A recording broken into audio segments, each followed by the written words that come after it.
గత 540 మిలియన్ సంవత్సరాల్లో earth magnetic field మరియు అట్మాస్ఫిరిక్ ఆక్సిజన్ స్థాయిలు ఒకే సమయంలో పెరిగి తగ్గినట్లు నాసా శాస్త్రవేత్తలు గుర్తించారు. ఇది భూమి యొక్క మెల్టన్ కోర్ మరియు మ్యాగ్నెటిక్ ఫీల్డ్ జీవనానికి అవసరమైన ఆక్సిజన్ను నియంత్రించడంలో పాత్ర వహిస్తుందని సూచిస్తుంది. ఎర్త్ మ్యాగ్నెటిక్ ఫీల్డ్ అనేది భూమి యొక్క ఔటర్ కోర్లోని మెల్టన్ ఐరన్లో గల చలనం వల్ల ఏర్పడుతుంది.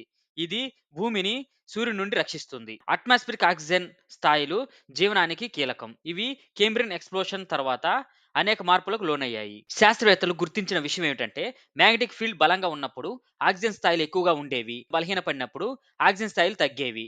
ఇది డీప్ ఎర్త్ ప్రాసెస్ లేదా ప్లేట్ టెక్టానిక్స్ వలన జరిగే ఒక సంయుక్త ప్రభావం కావచ్చని సూచిస్తుంది. మ్యాగ్నెటిక్ ఫీల్డ్ జీవనానికి అవసరమైన ఆక్సిజన్ను స్థిరంగా ఉంచడంలో సహాయపడుతుందని ఇది సూచిస్తుంది. ఇతర గ్రహాలపై జీవం ఉండే అవకాశాలను అంచనా వేయడంలో ఇది కీలకంగా మారుతుంది. ఎర్త్ ఇంటీరియర్ డైనమిక్స్ భూమి ఉపరితల పరిస్థితులపై ఎలా ప్రభావం చూపుతాయో అర్థం చేసుకోవడానికి ఇది కొత్త మార్గాలను చూపిస్తుంది. ఈ కనుగొనడం సుమారు 2.4 బిలియన్ సంవత్సరాల క్రితం జరిగిన గ్రేట్ ఆక్సిడెంట్ ఈవెంట్‌తో సంబంధం కలిగి ఉంది. అప్పటి నుంచి ఎర్త్ మ్యాగ్నెటిక్ ఫీల్డ్ జీవనానికి అనుకూలమైన వాతావరణం నిర్మించడంలో సహాయపడిందని ఇప్పుడు శాస్త్రవేత్తలు భావిస్తున్నారు. Thanks for watching. మరిన్ని సైన్స్ వీడియోస్ కోసం మార్గదర్శి తెలుగు ఛానల్ సబ్స్క్రైబ్ చేయండి. జై హింద్.